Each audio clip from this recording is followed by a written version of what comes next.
Magandang umaga po. Yan po ang aking mga talong. May bulaklak na daw po yan. Oh. Palibasa hindi naman po mismo akong marunong magtanim ng mga gulay-gulay. Yan po ang lagay ko ng, hindi pala ho yan ang tamang paglalagay ng upak na saging.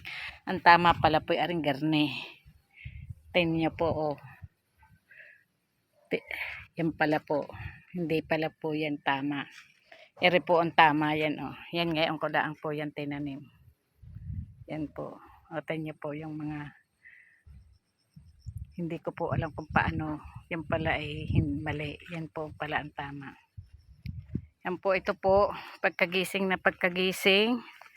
Ayan po naglipat po muli ako ng nilinis po ito. Ngayon lang. Oh, pinatangnam ko na agad po ng kamote para may mapagkunan ng mga talbos. Yan po. Yan po oh. Hinawanan. Dahil ganyan pong kasukal yan oh. Ngayon kung hindi po ninyo hahawanan yan, baka magkamayroon ng mga bayawak o ahas. Kaya yan po. Nilinis namin. At pagkalinis ay tinanong ko ng mga talbos ng kamote. Yan po. Yan po ang akin pong mga kamoting kahoy naman. Nakatatlong beses na po kaming harvest ng kamote. Yan. Yan na po.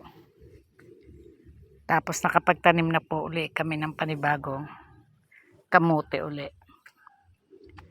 Yan po.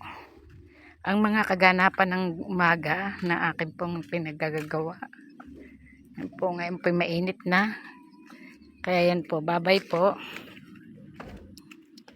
Yan po ang halaman naman po ng anak ko. Papakita ko sa inyo. Opo, namumulaklak na po siya.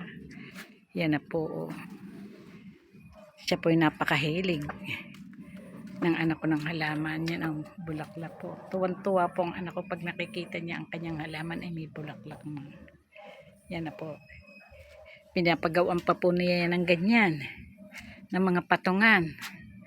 Para laan po maanuhan ang kanyang ano. Yan po. Yan po. Ayan, dami pong bunga ng sili. Oh. Ang dami po namin sili dito. Ito po ang Tagalog na sili. Iba't iba pong bunga ng sili dito sa amin.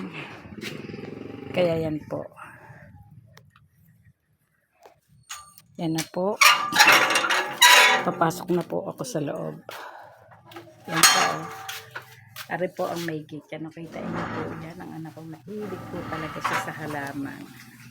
Ari po yung bagong paggawa ulit. Ari pinagpapatungan. Talagang nag-aagwantang gumastos siya. Na po. Babay po. Babay po.